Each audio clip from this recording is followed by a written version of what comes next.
The Wauseon Booster Club presents The Brawl for It All.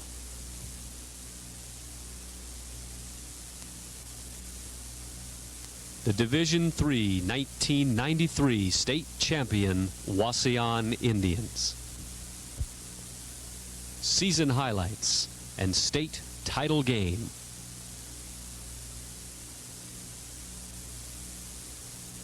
What you're looking at are the names of the 47 young men who made up the roster of the 1993 state champion Wauseon Indians. There were 47 of them in all, but under the guidance of head coach Mark Emans and his assistants Bill Gase, Dan Burkholder, and Brett Stoffer, they played as one. There were 76 teams who comprised Division III football in the state of Ohio for 1993. But when the season was all over, there was one team that stood alone.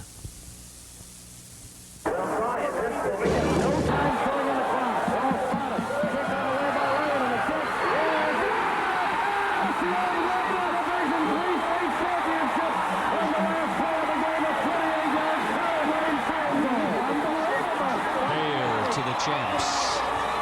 It has been long overdue, but the 1993 Division III state football champion Wauseon Indians finally gained some respect in the state of Ohio. The Indians showed their character through 14 consecutive weeks in fending off challenge after challenge toward the elusive goal of a state championship. Coach Emans characterized his team when he said, "In the playoff program, they list the names of our kids and their sizes and positions, but they forgot to list the size of the heart." This season can be summed up in one word: pride.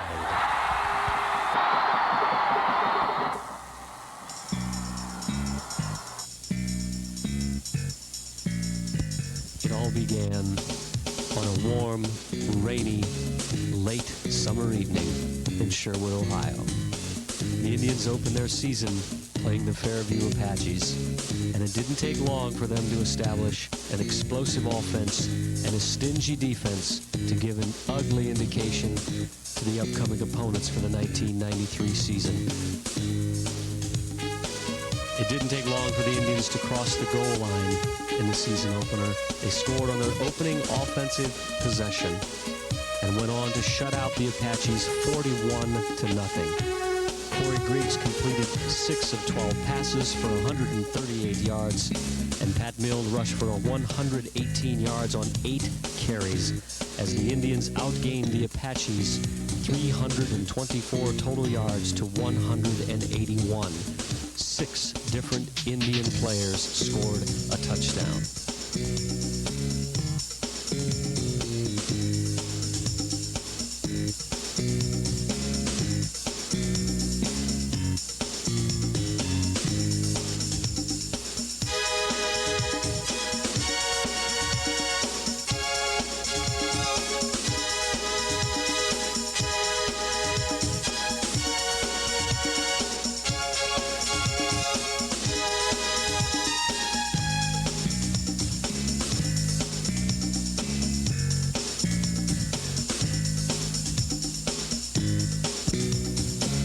Plays like this that exemplified the Indians' explosive offense throughout the season.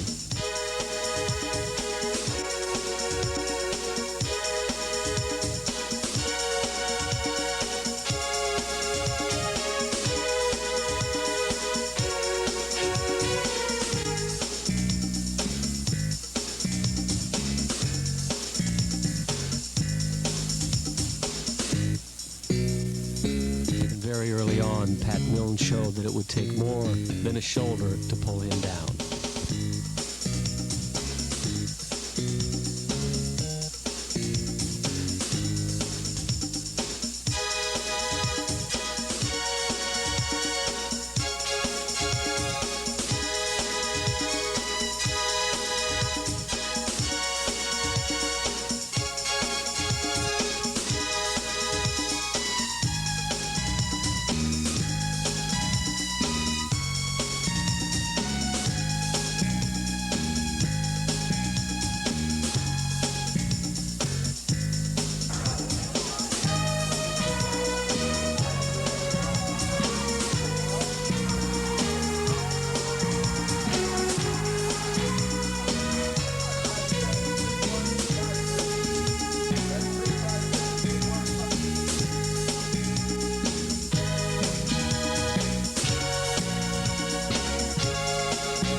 foul.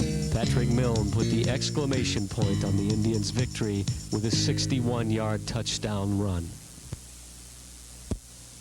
41-0, and the Indians were 1-0. Then came the Wildcats of Napoleon, and the fumble on the opening kickoff was an ominous presence for what was to come for the Wildcats.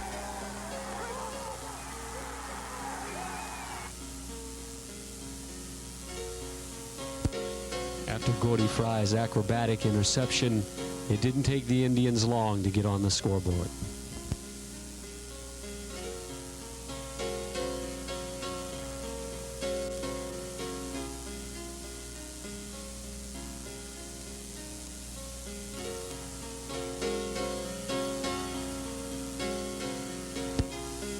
The Indians were able to capitalize on the Wildcat turnovers right from the opening kickoff. A couple of big plays broke the Wildcats' defense. Tyson Langendorfer racing 78 yards for a score, and Pat Milne running 49 more for the final Indian tally. Milne led the Indians' ground attack with 117 yards on 10 carries, and Langendorfer added 76 on 5 more carries. Corey Griggs was 7 of 12 for 125 yards through the air, and the Indians were 2-0.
It was on plays like this where Jeremy Knifer showed his seek and destroy capacity that he carried with him throughout the season.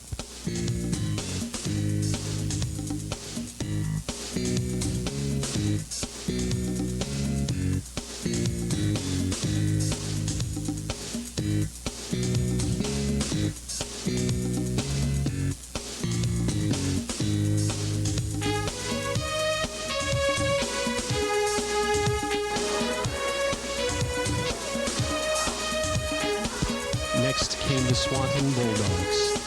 Perhaps this more than any other game exhibited a total domination by the Indians over their opponent.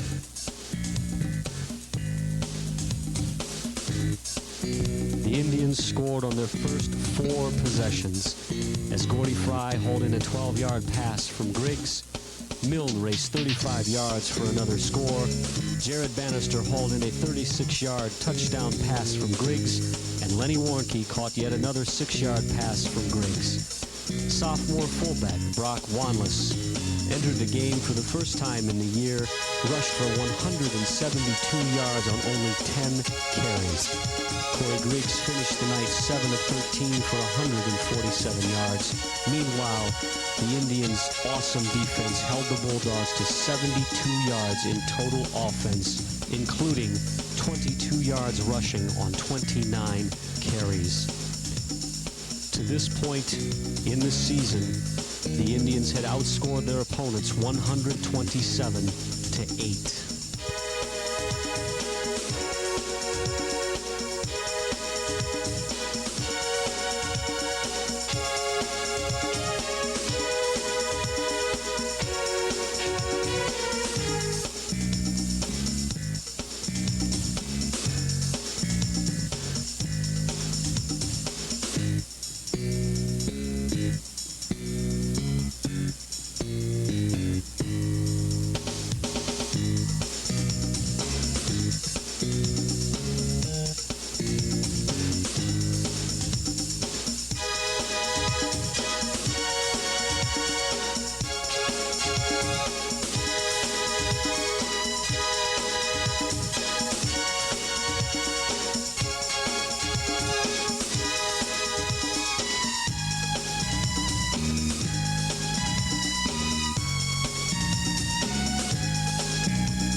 one-lane field goal was the last field goal to be made by the Indians before their state final appearance with Ironton.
With that Brock Wanless touchdown run, the Indians were 3-0. Bill Enselman's Patrick Henry Patriots provided an early season NWA test for the Indians as the Big Red had entered the matchup with a winning record.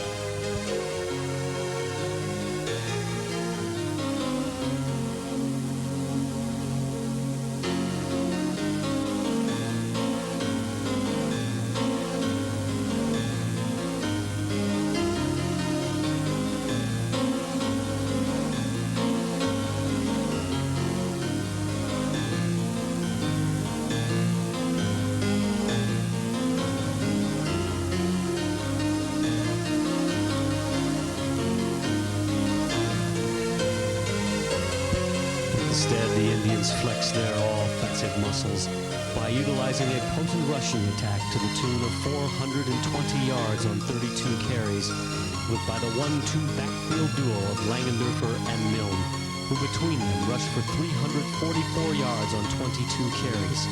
Tyson Langendorfer gained 189 yards on 8 carries and 3 touchdown runs of 86, 38, and 44 yards.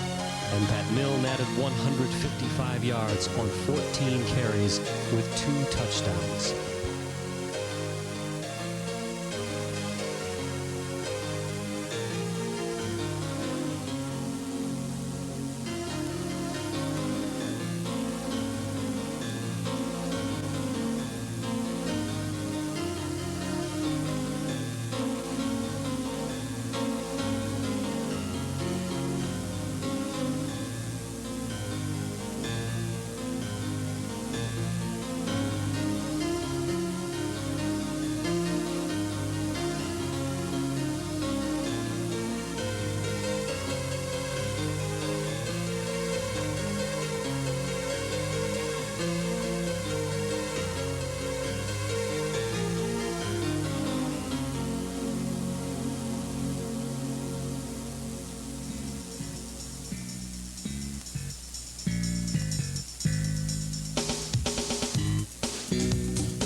Offense behind the front of Meyer, Kuzmal, Rorik, Bigley, and Schindler counted up 428 yards in total offense.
their 5th game of the year, the Indians traveled to Bryan, where they relied upon the passing wizardry of Griggs for 4 touchdown passes in this one-sided romp of the Golden Bears. It was during this game that Jared Bannister established himself as a candidate for postseason individual honors by catching 3 touchdown passes of 12, 3, and 13 yards.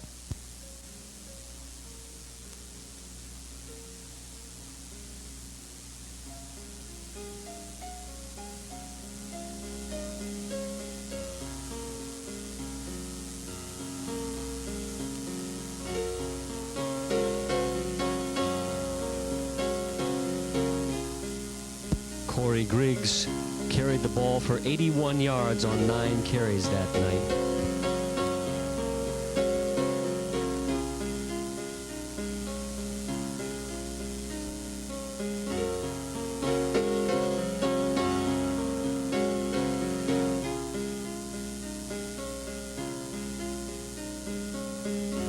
Pat Milne led the rushing attack with 113 yards on 17 carries.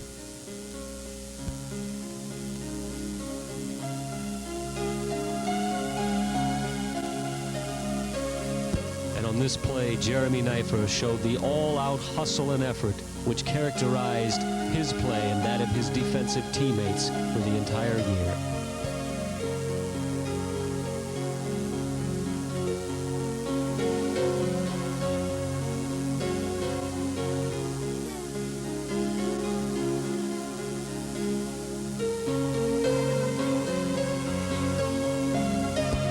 In total, Wauseon outgained Bryan 411 total yards to 177.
That the Indians finished the halfway point of the season, a perfect 5-0. Next, the Tribe traveled to Montpelier for a matchup of state-ranked and NWOAL unbeatens to play the Montpelier Locomotives and their all-state running back David Rose.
In the 5 weeks prior to this game, Rose had scored a total of 19 touchdowns.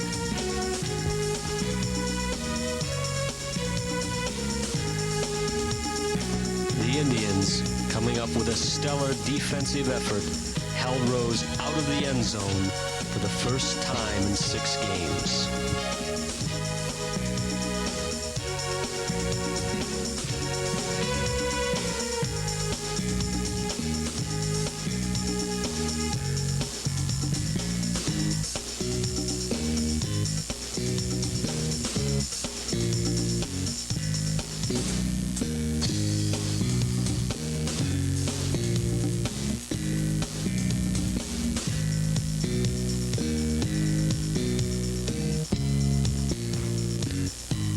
Pat Milne, on the other hand, had another big night carrying the pigskin for the Indians.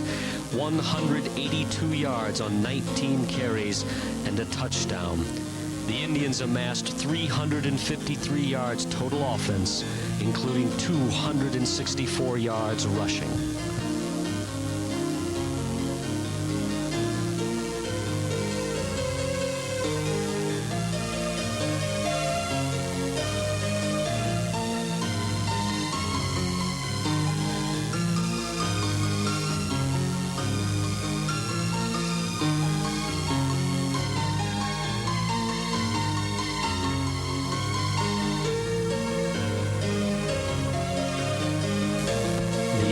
Kept Rose hemmed in all evening long, and the passing game for the Locomotives was totally ineffective.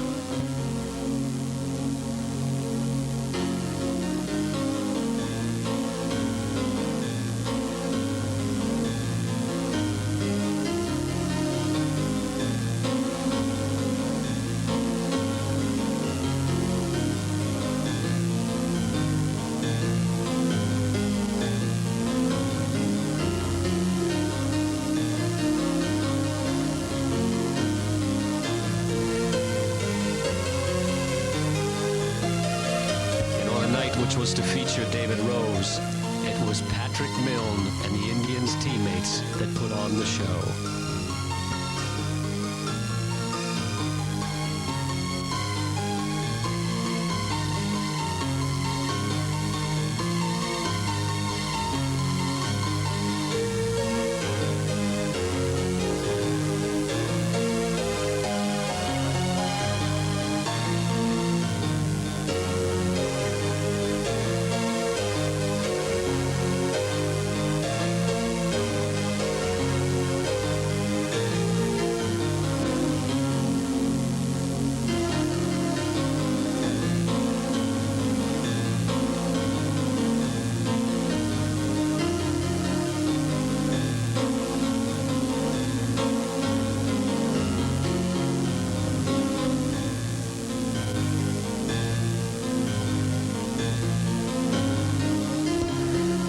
Defeated the Locos 41-6 on the Locos' home field and headed back home for the annual homecoming game, where Sarah Schuler was crowned queen prior to kickoff.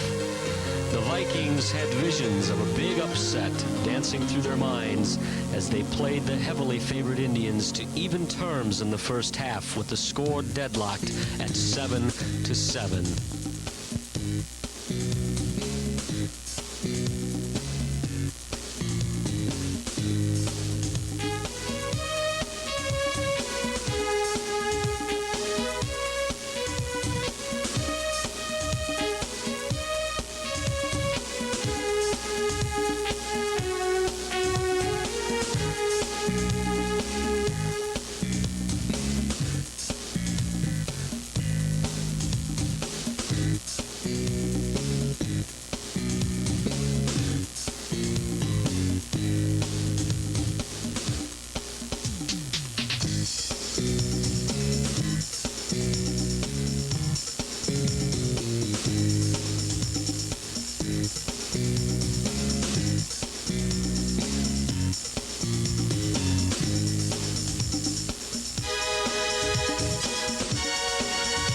the second half, the Indians quickly refocused themselves, scoring on their first 5 offensive possessions, totaling just 8 plays.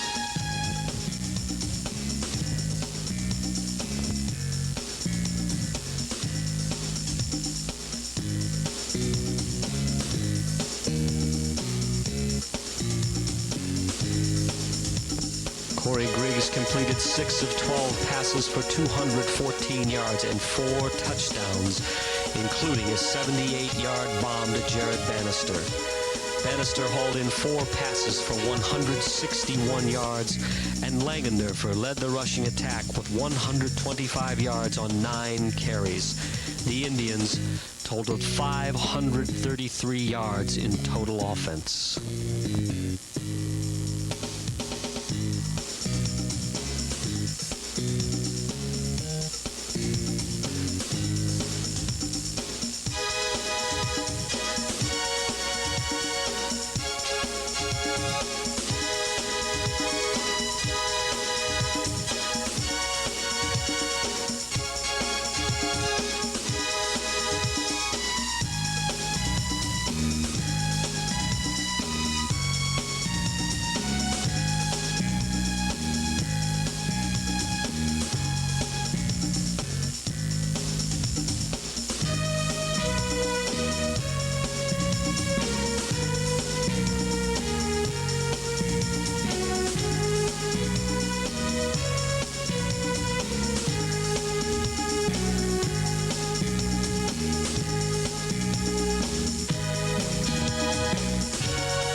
Had to travel to Liberty Center to face their toughest NWAL challenge yet without the services of running back Patrick Milne.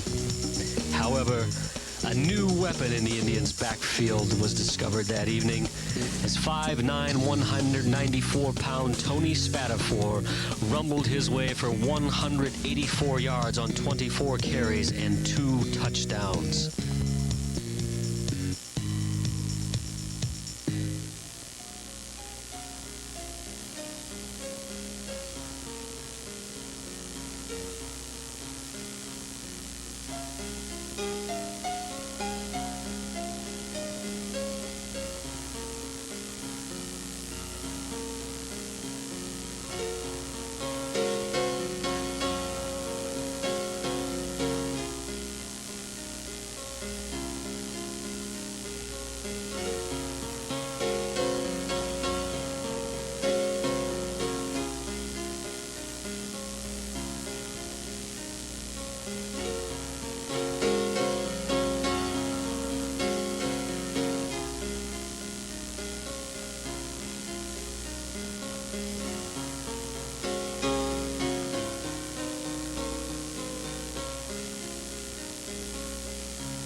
And on this night, which was to be his, Tony Spatafor would not be denied. Meanwhile, the Indians' awesome defense held standout running back Keith Kern to no touchdowns and only 89 yards on 18 carries.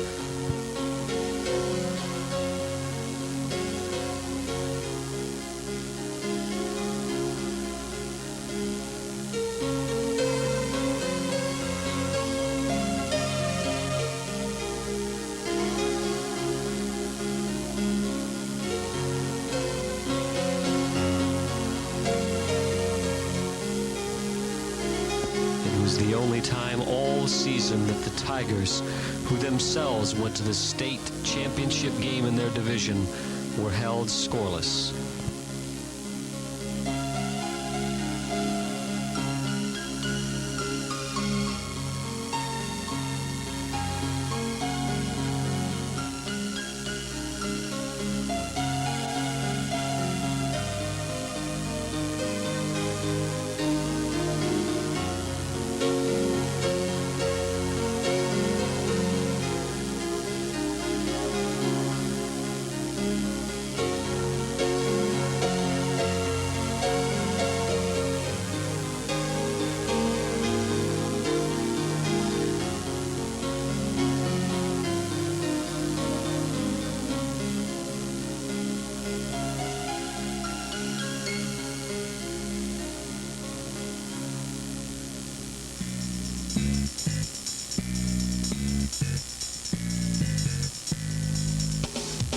they had all season, the Indians played well as a unit, but this night belonged to Spatafor and the defense.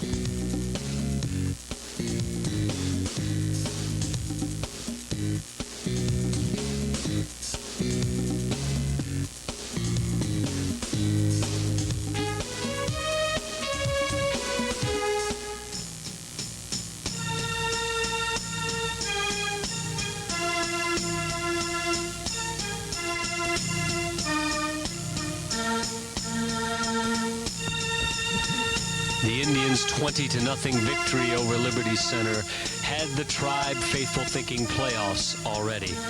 However, the Indians had to travel down the road to arch-rival Archbold to play the Blue Streaks. It was 10 years ago that the Indians had last beaten the Blue Streaks on the gridiron in 1983, and since then Archbold had had Wauseon's number.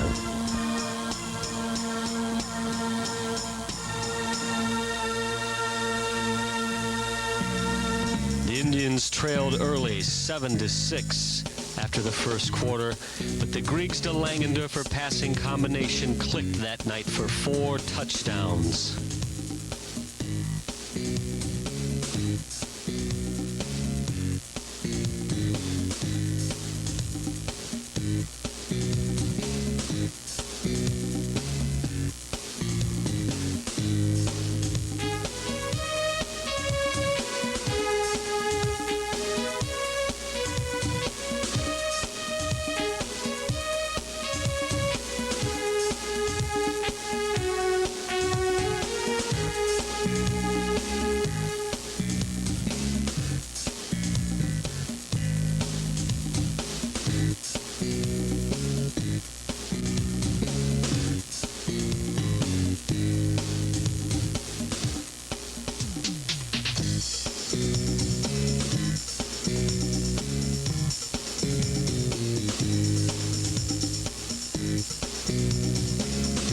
Tyson Langendorfer had 5 touchdowns on the night. Corey Griggs threw for a season-high 250 yards on 9 of 19 passing.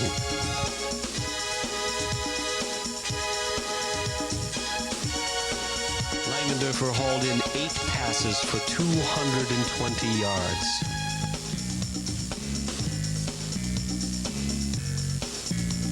While the Indians' offense was rolling up 391 yards in total offense, the Indians' defense was limiting Archbold to 253 total yards.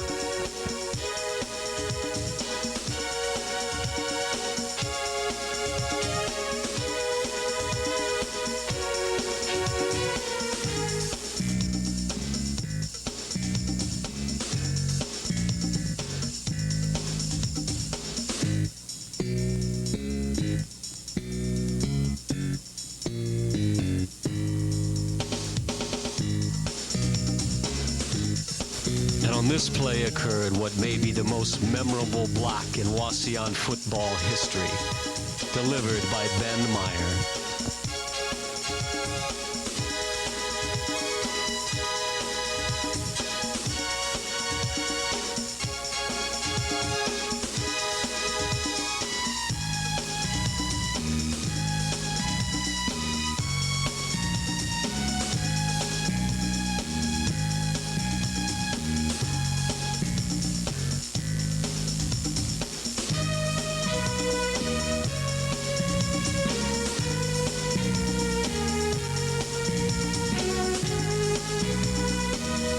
As always, it was a total team effort tonight, but this night belonged to Griggs and Langendorfer.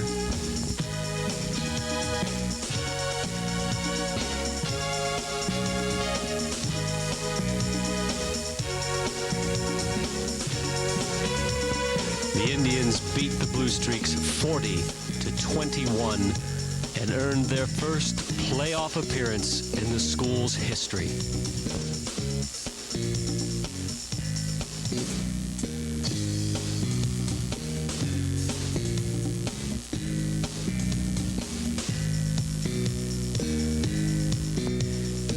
The Indians entered their final game at 9-0.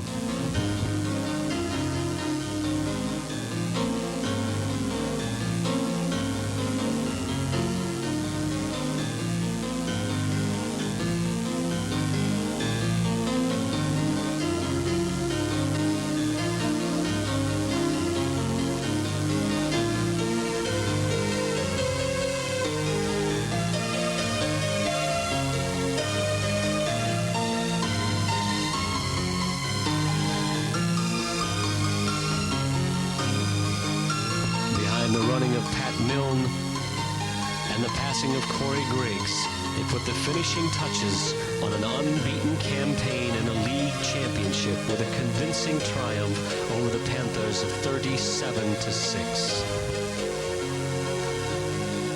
Griggs threw 3 touchdown passes, 2 to Gordy Fry of 35 and 22 yards, and 1 to Pat Milne for 14 yards. Milne led the rushing attack with 111 yards on 13 carries and 2 touchdowns. In 10 games, Griggs rewrote his own school season record with 28 touchdown passes, 21 of those coming in league play. It was the 6th unbeaten campaign and 9th NWOAL title in Wauseon High School football history.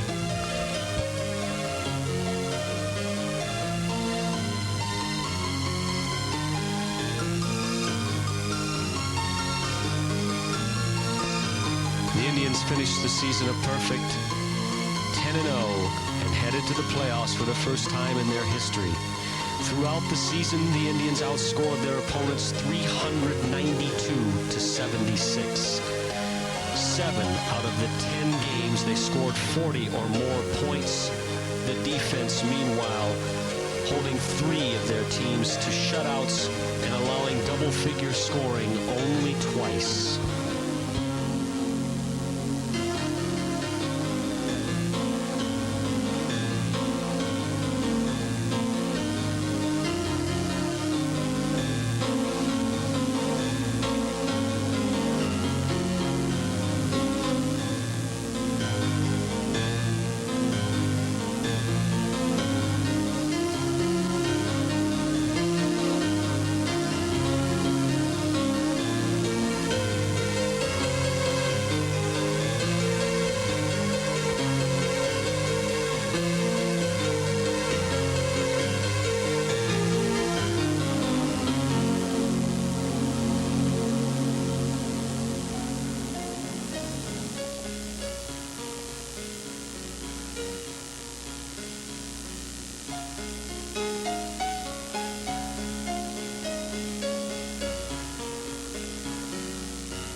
The Indians traveled down the playoff road for the first time on a cold Saturday night in Fremont's Harmon Field. This was going to be a night to remember for Pat Milne and his Wauseon Indian teammates.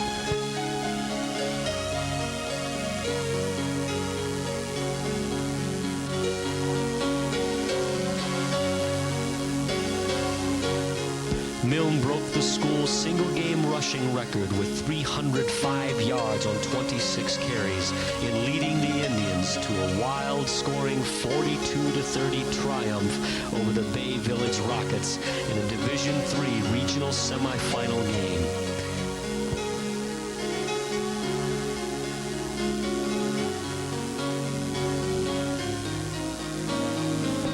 Indians offense went to work on their second series as Milne carried 6 times for 37 yards in the 12-play, 66-yard march, which resulted in a Corey Griggs to Tyson Langander for 5-yard touchdown pass with 50 seconds left in the quarter. Colin Lane's point-after touchdown kick made it 7-3 Wauseon.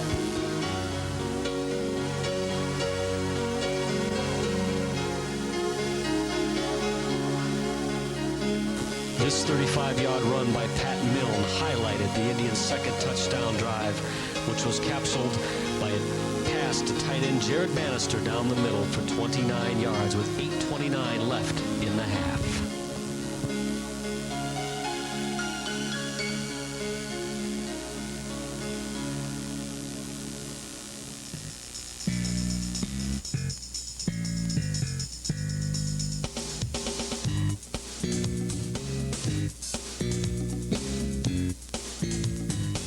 This time with Griggs from a lead block by center Chris Rorick going 33 yards untouched into the end zone on a quarterback keeper.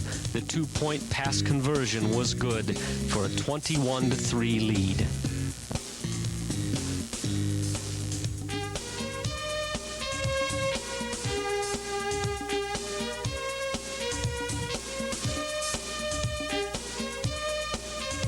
After the Rockets drove quickly for 10 plays on 58 yards, with Mike Stayensky plunging over from 1 yard out, cutting the Indians' lead to 21-10. There was only 40 seconds left in the half. On the first play, Pat Milne raced 80 yards for the Indians' 4th touchdown.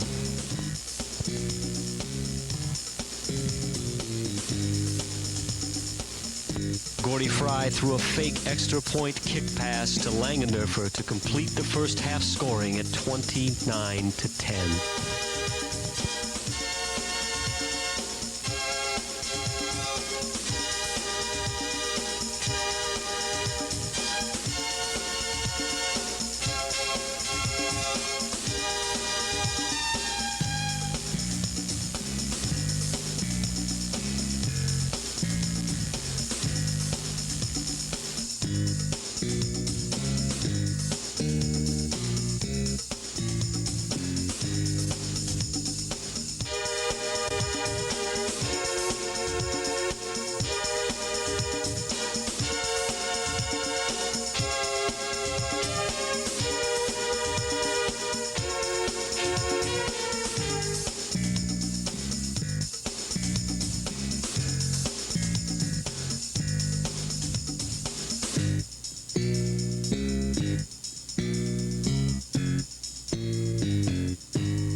In the third quarter, Bay was able to score as Trevor Walsh scored from a yard out with 45 seconds left, and a 2-point conversion was attempted, but Walsh fumbled the snap.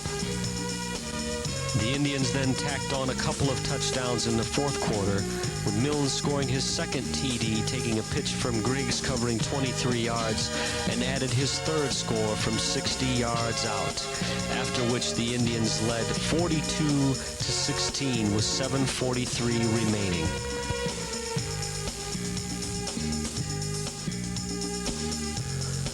The Rockets, who had entered the contest averaging 225 yards rushing per game, were held by the awesome Indian defense to just 61 yards on 32 carries.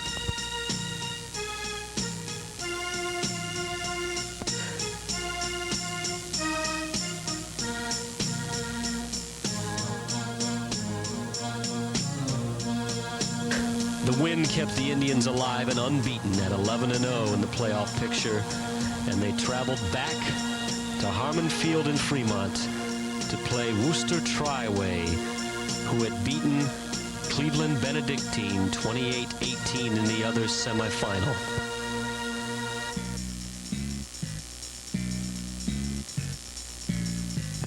For nearly 2.5 quarters, Worcester Triway's Titans had the Wauseon Indians on the brink of elimination from the Division III playoff picture.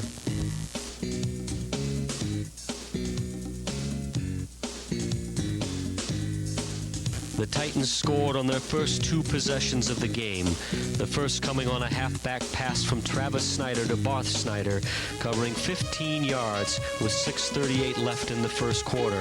Triway's initial scoring drive covered 80 yards in 13 plays. Following an Indian punt, the Titans took advantage of a 4th down situation in which Kodazak gained 37 yards to the Wauseon 1-yard line. Jeff Stair then scored from a yard out as the Titans led 12-0 with 2:33 remaining in the quarter.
The Indians, who had netted a total of 7 yards in their first 3 series, finally put together a 6-play, 79-yard march, with Griggs scoring from 2 yards out with 5:01 left to play in the first half.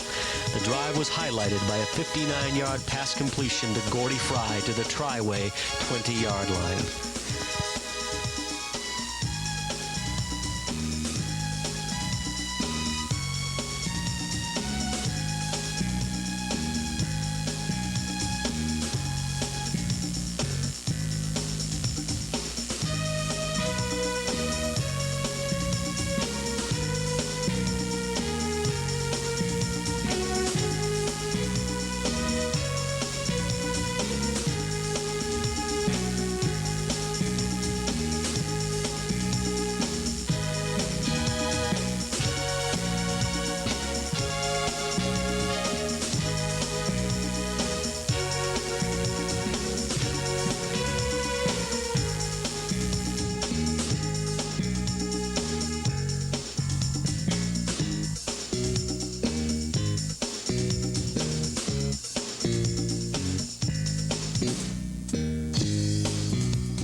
Facing their biggest deficit of the season, the Indians regained their composure with 4 second-half touchdowns to pull out a tough 31-19 triumph over the Titans in the regional championship contest.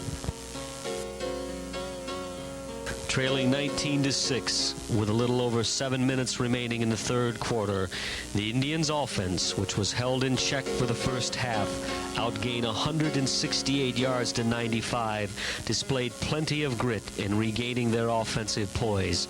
The drive began at their own 10-yard line.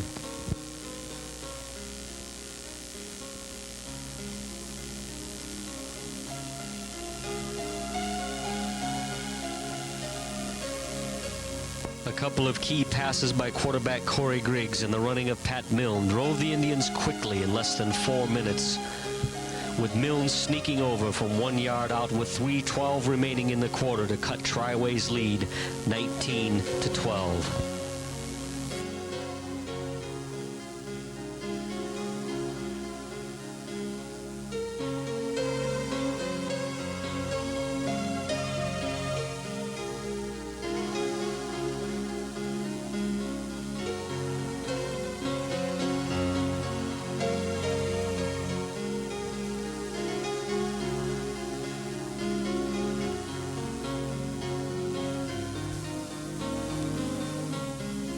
Triway's quarterback Brandon Spring had picked the Indians' defense apart from his run-and-shoot offense. But on this play, he was intercepted by Corey Griggs, who raced 35 yards down the sideline for the touchdown. The point after was good, and the game was tied with 7:49 remaining.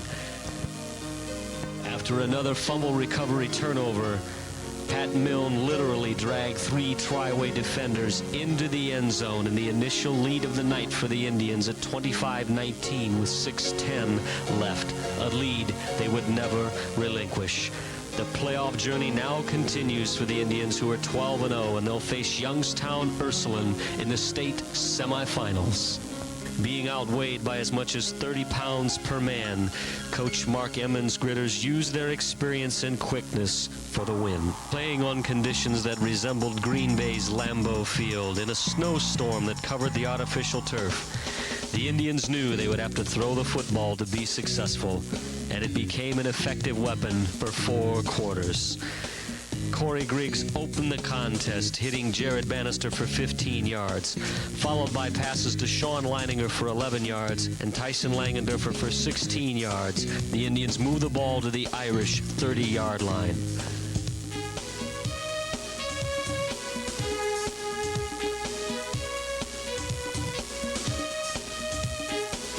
After a holding penalty, Griggs then connected with Langendorfer for 16 yards, bringing up a 3rd and 2 at the Irish 14-yard line.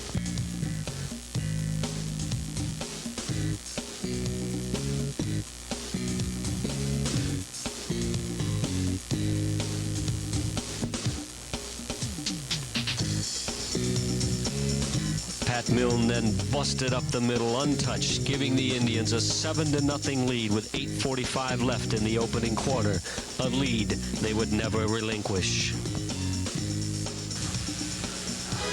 Corey Griggs then scored on a quarterback sneak from 3 yards out with 7:19 remaining in the half, giving the Indians a 13-0 lead. From that point on, the spotlight in this game was on the awesome Indians defense. Being outweighed by the Irish offensive line by nearly 30 pounds per man, the Indians held the highly touted and highly favored Irish low point of their offensive season.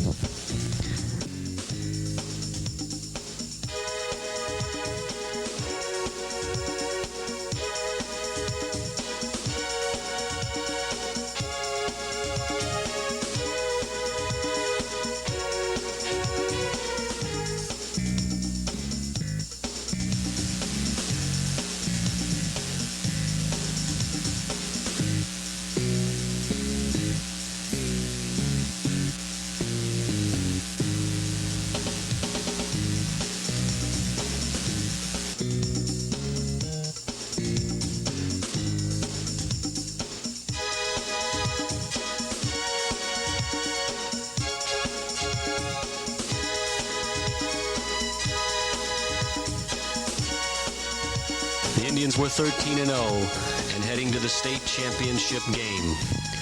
Head coach Mark Emans said, "We play some pretty good football in Northwest Ohio. We're there, but the job isn't done yet, and we're not going there to come in second place."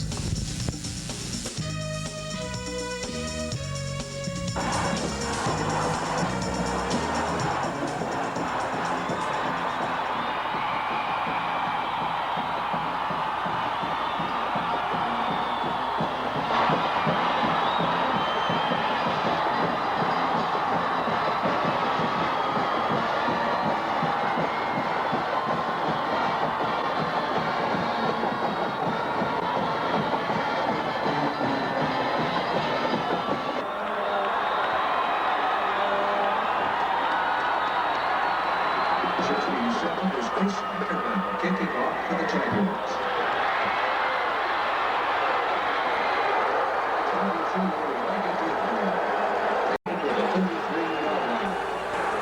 down for the Indians. Colors four-down territory if you want, but it's right in that iffy range. That back is one receiver. Here's the option. Rick's going to pitch back now. Mills got the ball to the outside 30, 25, 20, 15, 10, 5, touchdown, Wauseon. That 1 point. Rick ran a beautiful goal. He saw room to the inside instead of cut it.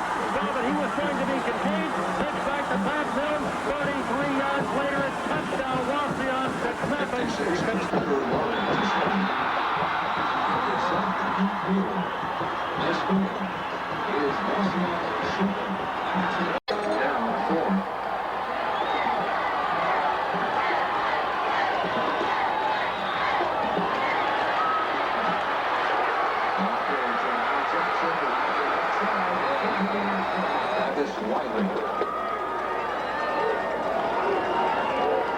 Number 9, Ryan Guthrie to attempt the point after.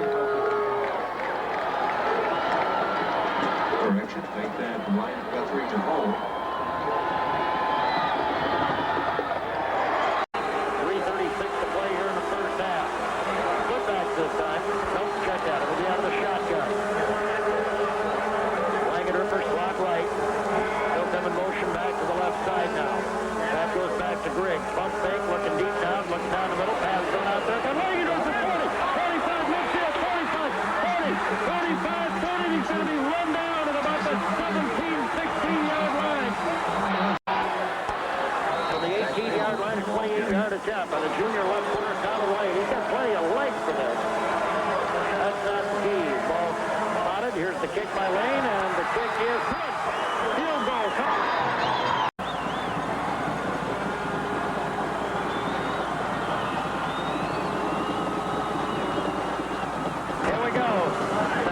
Going to go. They'll give up Fulker on the option. Guthrie keeps. He's at the 5. He's going to be hit and knocked out at the 1 by Ben Meyer.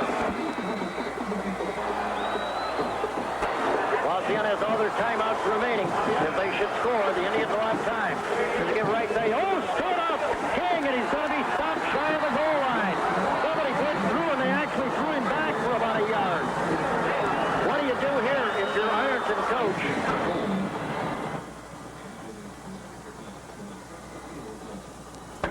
Snap, ball spotted, kick on the way, and the kick is good.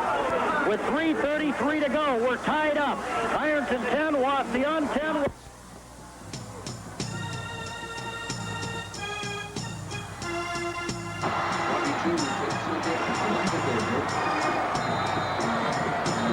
Receivers left and right. Langenderfer is a flanker to the left side. That's Fry to the right. Leidinger to the left is White out. They'll go up the middle now. Getting the call. Mills looking to the outside. Flips the tackle. 25, 30, 35. Flips another. 40, 45-yard line. And finally Hawks that corralled at about the 50-yard line. Pat Mills broke about 3 tackles.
Mills set back on the left side of this passing formation for Wauseon. Griggs back to throw, looks over the middle, pass thrown, caught by Langendorfer, but the 21-yard line with 23 seconds to go.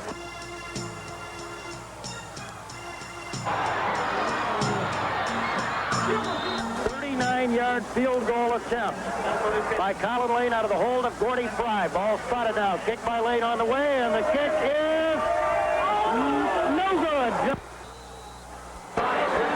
No time showing on the clock. Ball spotted. Kick on the way by Lane, and the kick is CA Wade, a Division III state championship on the last play of the game. A 28-yard Colin Lane field goal. Unbelievable.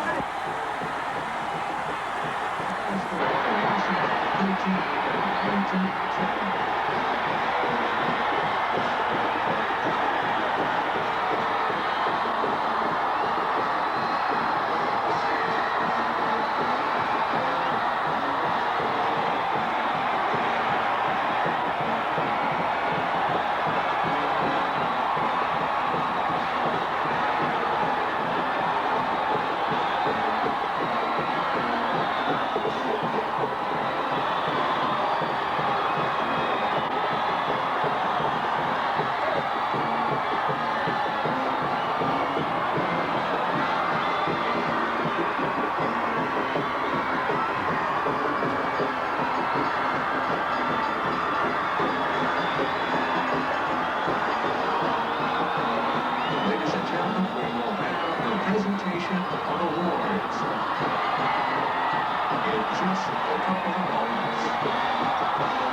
Your attention is directed to the team area of the Tigers of Ironton High School for the football team presentation of the division. Now, ladies and gentlemen, your attention is directed to the team area of the Indians of Wauseon, the state Division III champions, and the presentation of awards. The championship trophy.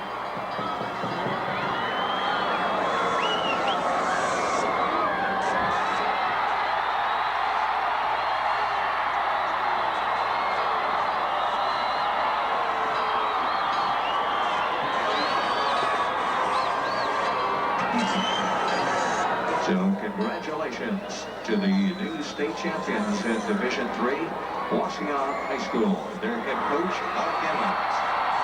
The athletic director of Wauseon is Dave Storm. The principal for the Indians of Wauseon is Joe Sevenich. Congratulations.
Once again, ladies and gentlemen, your cooperation is appreciated. Thank you for remaining off the field.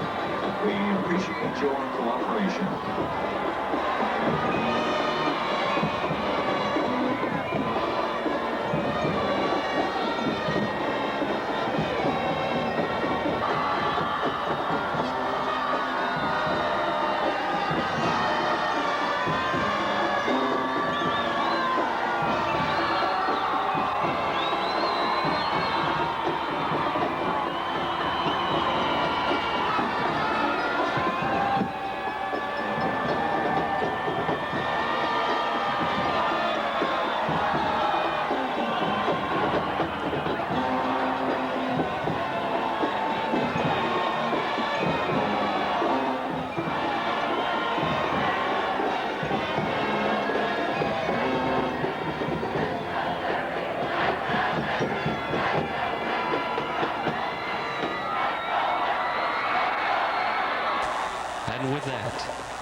their biggest triumph in the school's gridiron history with a 13-10 victory over previously unbeaten and top-ranked Ironton to capture the 1993 Division III state championship and a perfect 14-0 season. A season in which they would outgain their opponents 5,372 yards to 2,844 yards, gaining 3,449 yards on the ground and 1,923 yards through the air. The average total yardage per game of 383.7 yards outgained their opponents at 203.1 yards. The Indians scored a total of 491 points for a per-game average of 35 points and only allowed 142 total points all season long. It was a storybook season, one Indians fans will relive often and for years to come. And for a group of 47 very special young men, it was a goal achieved and a dream made real. All young men have dreams, but only a few have the courage, the heart, and the pride to do what it takes to make that dream come true. These young men had Wauseon pride.